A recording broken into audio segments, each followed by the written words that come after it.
Welcome to Things You Don't Know. Today, we're taking a look at another comic book hero, Iron Man. We're going to check out his history, his abilities, the ideas behind the character, and some facts that often get overlooked. Iron Man is unusual among major superheroes because Tony Stark is not an alien, not a god, or the result of a biological mutation. His power comes from machinery he himself designed. But the armor is only just part of the story. Tony Stark is also defined by his intelligence, his wealth, his flaws, and his repeated attempts to take responsibility for the consequences of his own decisions. Iron Man first appeared in Tales of Suspense number 39, published by Marvel Comics in 1963. The character was developed by editor and writer Stan Lee, see our Spider-Man podcast to learn more about him, with contributions from writer Larry Leiber and artists Don Heck and Jack Kirby. The timing was important. The United States was in the middle of the Cold War. Military technology was advancing rapidly, and public attitudes towards weapons manufacturers and wealthy industrialists were, to say the least, complicated. That's exactly right, Dr. Weaver. Now, Tony Stark was deliberately created as someone that many young comic readers might initially distrust. He was rich, confident, involved in the defense industry, and closely connected to the military. Stan Lee later explained that he wanted to take a character who represented ideas that were unpopular with much of the youthful comic book audience and make readers genuinely care about him. Yeah, that was a kind of an unusual approach. Instead of creating an immediately sympathetic outsider, Marvel introduced a privileged industrialist and then placed him in circumstances that forced him to reconsider his priorities. Dr. Dineen, why don't you take us into the original story that transformed Tony Stark into Iron Man? Certainly, Chandler, my pleasure. In the original 1963 story, Tony Stark travels to Vietnam to observe military equipment he has developed. He is injured by an explosive device and captured by enemy forces. Metal fragments are lodged near his heart. Without intervention, they will eventually kill him. His captors order him to build weapons for them. Instead, Stark and another captive, Professor Ho Yin Sen, secretly construct a powered metal suit. The armor keeps Stark alive and gives him enough strength to escape. Yen Sen sacrifices himself to give Stark the time he needs to activate the suit. And that sacrifice becomes an important part of Tony's motivation. The exact location and political setting of the origin have changed over the decades because comic book characters age slowly. Marvel periodically updates Tony's capture to a more recent conflict. The Vietnam setting was eventually replaced with locations in Southeast Asia and later Afghanistan. The basic structure remains the same. Stark is wounded, imprisoned, aided by Yin Sen, and forced to use his intelligence to survive. The first suit was very different than the smooth red and gold armor that most people recognize. Dr. Weaver, why don't you describe that armor for us? Well, yeah, Iron Man's first armor was large, gray, and mechanical in appearance. It looked like equipment built under extreme conditions because that is exactly what it was supposed to be. The gray armor was soon painted gold. Not long afterward, Stark developed a more familiar red and gold design, which made the character visually distinctive. As technology changed in the real world, the fictional armor changed with it. Early versions relied on transistors, which were considered cutting edge technology in the 1960s. Yeah, later suits incorporated integrated circuits, advanced artificial intelligence, nanotechnology, energy shields, and adaptive materials and biotechnology. Comic book writers have continually updated the scientific language surrounding the armor. The explanations are fictional, but they usually reflect the technological interests of the period in which the story was written. And some versions are heavy machines that Tony climbed into. Others can assemble around him automatically. Certain armors are stored in compact devices carried remotely or formed from microscopic machines. Yeah, there is no single permanent Iron Man suit. Stark designs different armor for different environments and opponents. Chandler, walk us through what the standard armor can actually do. Gladly, Dr. Dineen. Now, the armor gives Tony Stark superhuman strength. Depending on the version, he can lift vehicles, break through reinforced structures, and fight opponents who possess natural superhuman power. The suit also allows him to fly.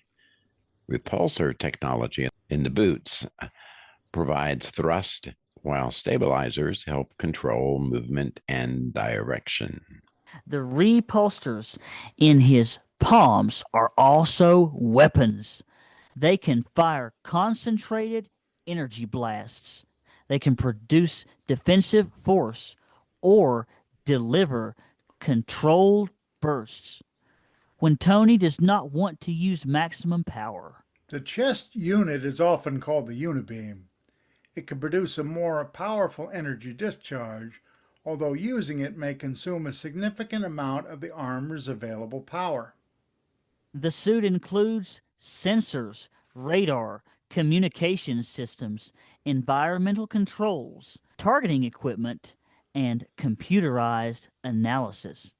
Some versions can function underwater, in space, or even in areas contaminated by radiation or chemicals. The armor can protect Stark from bullets, explosions, extreme temperatures, and considerable physical force. It also provides medical monitoring and, in many versions, directly supports his injured heart or other bodily functions. However, Tony's greatest ability is not any particular weapon, it is his capacity to invent, modify, and improvise. He frequently encounters problems that the armor is not designed to handle. His survival depends on understanding the problem quickly and redesigning either the equipment or his strategy. Yeah, that raises an important point. Iron Man is powerful outside the armor as well. Tony Stark is an engineer, programmer, physicist, businessman, and systems designer. And his intelligence connects directly to the philosophy of the character. Dr. Weaver, can you take us into that side of the story? Well, I'll try. At the center of many Iron Man stories is a question of responsibility. Tony Stark has the ability to create technology that can save lives, but the same technology can also cause tremendous harm. In his early stories, Tony is also closely connected to weapons production. Over time, he becomes increasingly troubled by how his inventions are being used. So we see that he does have some kind of a conscience here. He certainly does. The different comic series and films handle this change differently. In some versions, Stark stops manufacturing weapons altogether. In others, he tries to place greater limits on who can access his technology. But he never fully escapes the consequences of his past. Weapons based on his ideas appear repeatedly. Rivals steal his designs. Governments attempt to control their armor. Criminals adapt Stark technology for their own nefarious purposes. Nefarious is right, Dr. Weaver. Now, that gives Iron Man a continuing problem that cannot be solved by defeating just one villain. He must constantly ask whether or not he can control what he creates. The character, therefore, represents both confidence in technology and anxiety about technology. Yep, Tony believes that human intelligence can solve many major problems. At the same time, his stories repeatedly demonstrate that invention without restraint can produce new dangers. He often responds by trying to increase his own control. That can make him protective and responsible, but it can also make him secretive, arrogant, and authoritarian. This conflict becomes especially clear when Tony deals with governments and other superheroes. Tony Stark frequently supports organized systems, planning, and accountability. He does not always trust individuals, including other heroes, to use extraordinary power without supervision, preferably his supervision. Yeah, that position placed him at the center of Marvel's Civil War storyline. After a superhero related disaster, the United States government passes a law requiring superheroes to register and operate under official authority. Iron Man supports registration. Captain America opposes it, arguing that government control could force heroes to act against their consciences or expose vulnerable people to danger. See our Captain America podcast to learn more about his philosophies. The conflict is not simply between a good hero and an evil villain. Tony believes that some form of regulation is inevitable and that cooperation may prevent harsher measures. But he makes serious ethical mistakes. His desire to manage the crisis leads him to justify surveillance, imprisonment, and increasingly aggressive methods. That storyline shows one of Tony Stark's central weaknesses. When frightened by the possibility of disaster, he sometimes assumes that he alone must control the solution. His intelligence allows him to see risks that others may miss, but his confidence can prevent him from recognizing the risks created by his own decisions. Well, Chandler, another major part of Tony Stark's history concerns a struggle that cannot be solved with engineering. Yeah, I think you're talking about personal vulnerability, right, Dr. Weaver? Uh huh. That's right. One of the most important Iron Man storylines, Demon in a Bottle, was published in 1979. The story shows Tony Stark developing a serious problem with alcohol. His drinking affects his judgment, relationships, business, and even the ability to function as Iron Man. This was significant because it confronted a successful superhero with a realistic form of addiction. Tony could design extraordinary machines, but he could not simply invent a device that would remove his dependence. His struggle with alcohol has returned at different points in the comics. Some writers treat it as a permanent vulnerability that Tony must continue to manage, rather than a problem that is cured once and then just forgotten about.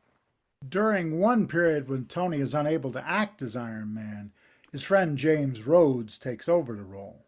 Yeah, Rhodes later becomes War Machine, using a heavily armored suit designed for military combat. His presence reinforces the idea that the armor and the identity of Iron Man are not necessarily limited to Tony Stark. Tony's addiction also challenges the public image he tries to maintain. He presents himself as capable, controlled, and highly rational while privately dealing with fear, dependency, guilt, and self destructive behavior. That combination of public confidence and private instability has helped keep the character interesting over many decades. I have to say, I like that this struggle is shown because it shows that, he's not invincible. You know, everybody has their own things they go through. You're absolutely right, Chandler. Another recurring question is where Tony Stark ends and Iron Man begins. Well, Dr. Weaver, for many superheroes, the costume hides the person underneath.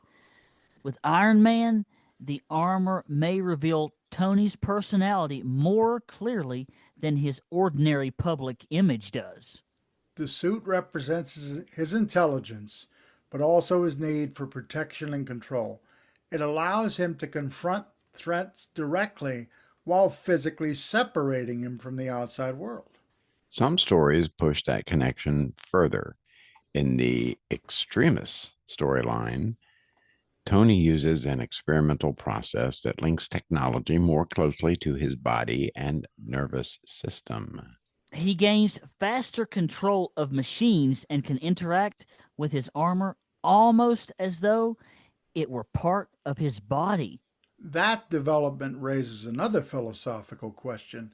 If technology becomes integrated into a person's biology and thought processes, is it still merely a tool? Tony often believes that improving the connection between himself and the armor will make him more effective.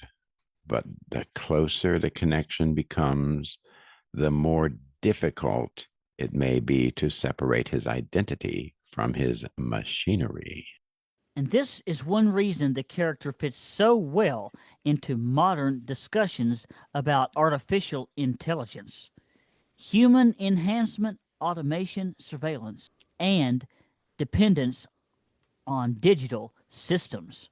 Iron Man was created during the early part of the space age, but the basic questions surrounding him have become more relevant rather than less. What's always intrigued me is that many Iron Man villains represent different ways technology, wealth, or political power can be misused.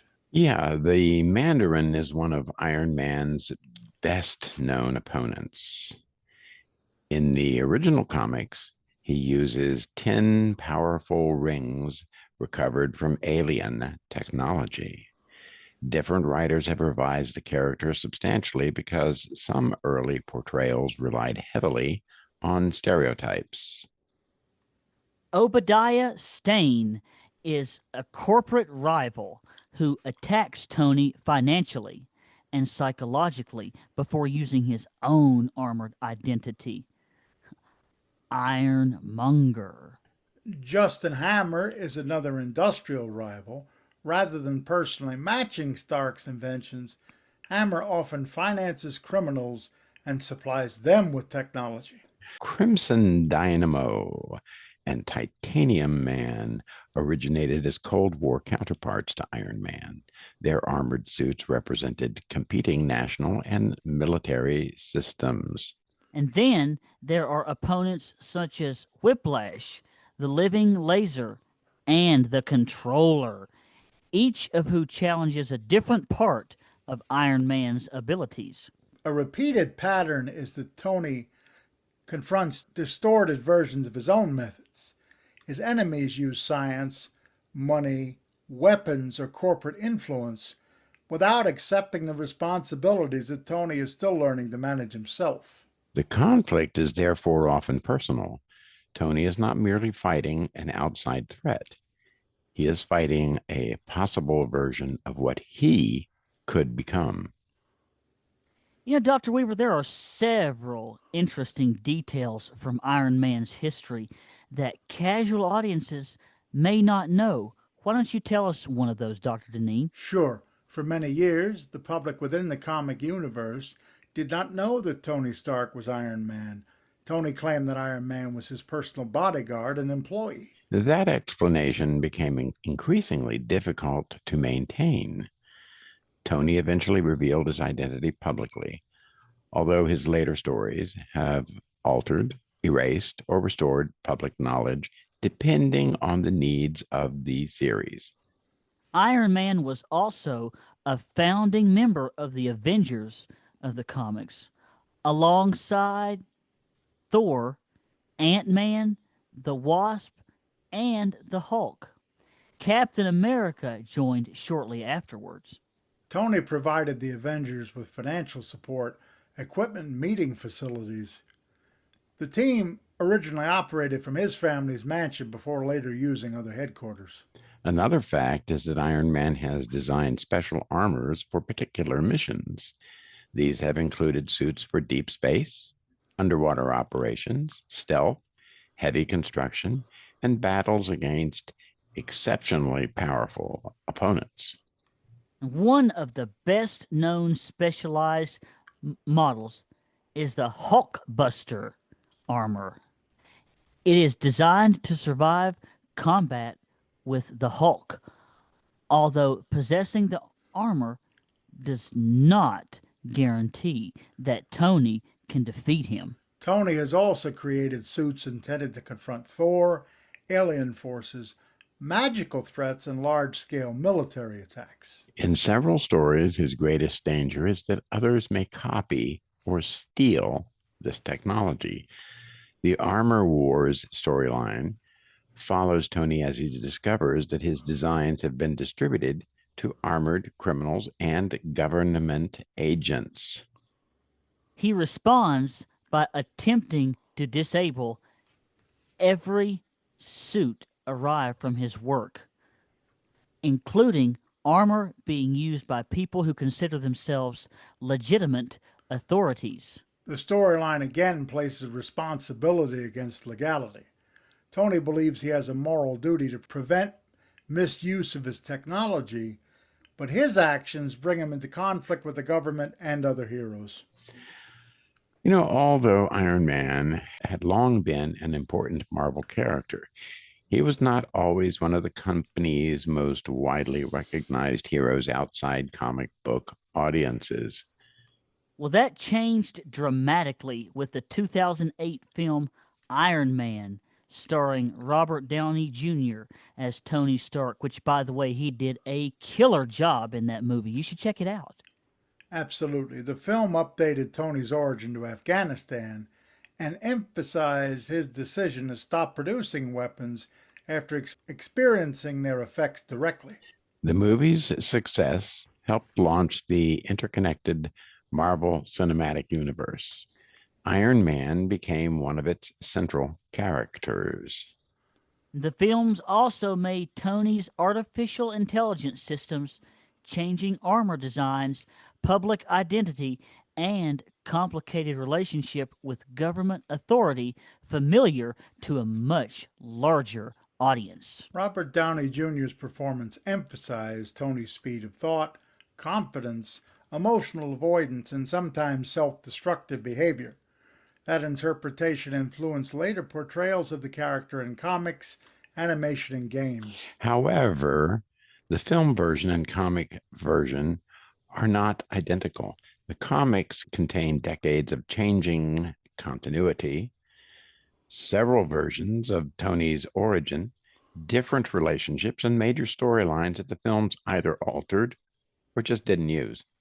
The films made Iron Man internationally recognizable, but the character's central conflict was already present in 1963. A brilliant inventor discovering that intelligence and good intentions do not automatically produce wise decisions. Iron Man has lasted because the character can change with technology. His armor can be redesigned whenever society develops new ideas about machines, computers, weapons, medicine, or artificial intelligence. But Tony Stark remains human. He can be injured, frightened, addicted, manipulated, and wrong. The armor makes him powerful without eliminating those weaknesses. His most important battles concern how power should be used, who should control advanced technology, and whether a person can repair damage caused by earlier choices. That makes Iron Man more than a story about an impressive suit. It is a continuing examination of invention, responsibility, control, and redemption. Listen, we hope you have enjoyed this episode. And thank you for listening to this episode of Things You Don't Know.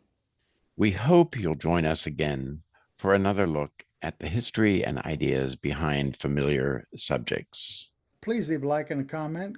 Goodbye, folks. Bye for now.